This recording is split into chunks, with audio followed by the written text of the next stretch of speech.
Birdie's back with more sports, and I love track and field.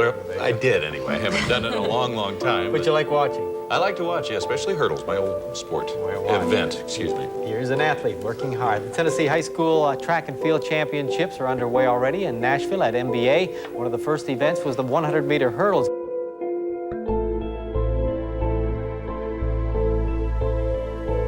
We did a story on Tina Sevier, a hurdler from Father Ryan.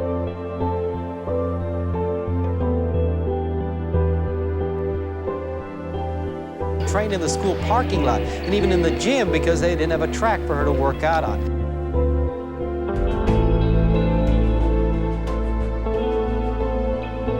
But she made it to the state. She was supposed to be running tonight.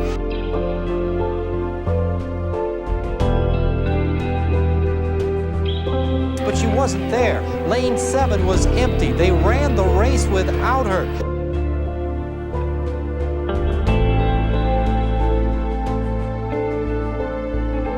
Course of the year, but it's something you always feel so bad about for the coach, for the student athlete, and for everyone involved in. Do you quit track and say I'm never running track again? What is the lesson that you pass on?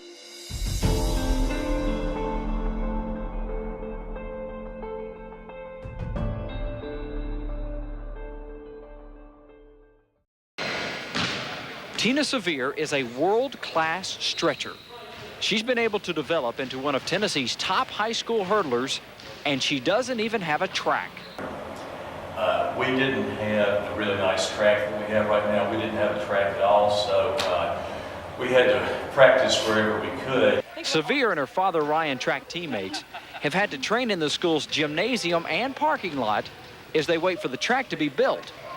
We've started setting them up just going long ways, and I really only got 2 in, and my third one I'd be jumping right into the wall. So we turned them diagonal and figured out we could get 3, and I'd just run off into the lobby. And it really, the story kind of started picking up steam, even just from talking to people at meets. You know, they would say, "Don't you go to Ryan? You know, do you guys even have a track?" "No, we don't have a track." "Well, how do you practice?" "I practice in the parking lot." "You run 10 hurdles in the parking lot?" "No, I run 3 or 4 hurdles in the parking lot." So the story kind of started to take on this life of its own. At the very beginning of the year, we told them that you can't use not having a track as an excuse. You have to, you know, you can't always have things handed to you on a silver platter, and you just basically have to take the cards that you're dealt. So we did have sort of, you know, the deck stacked against us in terms of our practice facilities compared to other teams and everything. Tina was such a good athlete that she qualified for the state meet in the 100-meter hurdles despite those conditions. I mentioned I was doing well at our small meets, and then we started getting into the bigger meets where there was lots of schools, and I started placing in those. And as I was placing in these meets, I'm learning the whole time, because every time we had an actual meet, it was another time I got to see 10 hurdles in a row, both for the 300-meter hurdles and for the 100-meter hurdles. So I was getting better and better, kind of picking up steam and momentum. And lo and behold, I did qualify in what I thought was my weaker of my 2 events, the 100-meter hurdles.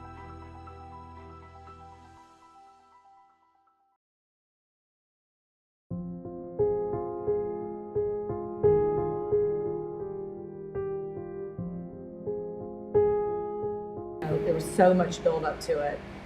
And I remember I was supposed to be there at 5:45, and I was pacing my house by 4 o'clock. And I remember my mom saying, "Just go." I told Tina when to be there, and she arrived at the track at the time that I told her to. And it was probably 5:15 when I got to MBA, and I couldn't park. The parking lot was overflowing. I probably parked, it seemed like a mile away, but I'm sure it was a good half mile away from the school. I remember walking. And as I got closer to MBA, and it was probably a 10-minute walk, as I got closer to MBA, I could hear like cheering, and I could hear the starter gun going off. And I kept thinking, well, hold on a minute, I'm the first race. When I drove up, you know, I saw all the cars, and I just got a real bad feeling in the pit of my stomach. I was in my mind kind of rationalizing, why are there all these cars here, and why do I hear cheering and people everywhere? And but I also had this really gut feeling that something was not right. Somehow, she had arrived too late. There was a miscommunication in the starting time of the race. I was supposed to get here at 5:45 and get taped and stretched out and all that kind of stuff, and just kind of showed up and everybody was here and already running. Do you quit track and say, I'm never running track again? Do you say, I'm never talking to my coaches again, I'm never putting on this purple uniform again? What would that have solved? Nothing, really, nothing. When I got home, I was so devastated that I just got in bed and pulled the covers over on top of me. And then, if I'd been able to, I would have crawled under the carpet and tacked it. I think he was afraid of, what would I say, but what would my parents say? When we got back to school, what would other teachers and coaches say? You see your coach, your mentor, just so down and stuff. How do you react to the leader, the person you look up to, feeling so bad and so down? The truth is, it wasn't Mr. Kent's mistake, it was our mistake. I mean, I'm the runner, and I have parents that, were following me, and I have coaches that were following me, and it was our mistake, and he did feel bad, and we felt bad, but I do remember feeling, I know the word is compassion.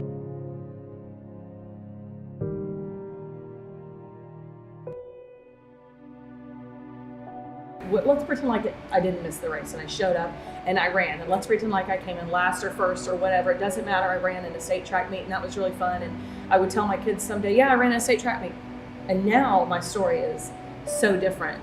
As an adult, you can look back and everything that happens in your life happens for a reason.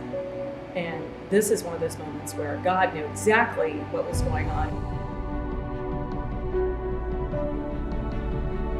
That moment in our life together probably did more for both of us. Right, well, I totally showing agree. up and being there on time in my lane. This moment for Tina Sevier helped her define compassion in her own way. We learned to put ourselves in the other person's shoes, for sure. I mean, that's what compassion is anyway, is putting yourself in the other person's shoes. What do I wish would happen in this moment if I'm that person near me?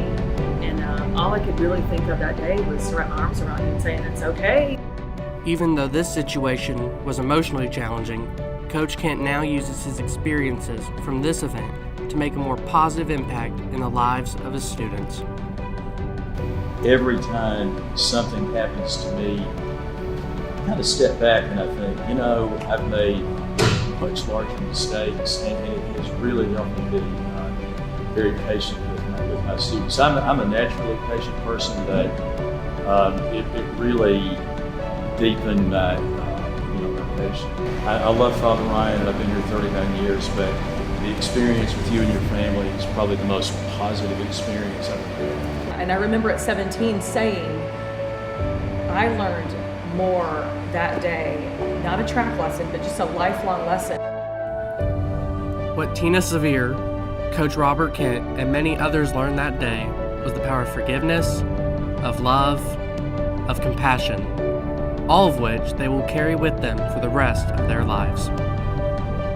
Oh, it wasn't for nothing. If anything, it taught me more of lifelong lessons than it did track lesson,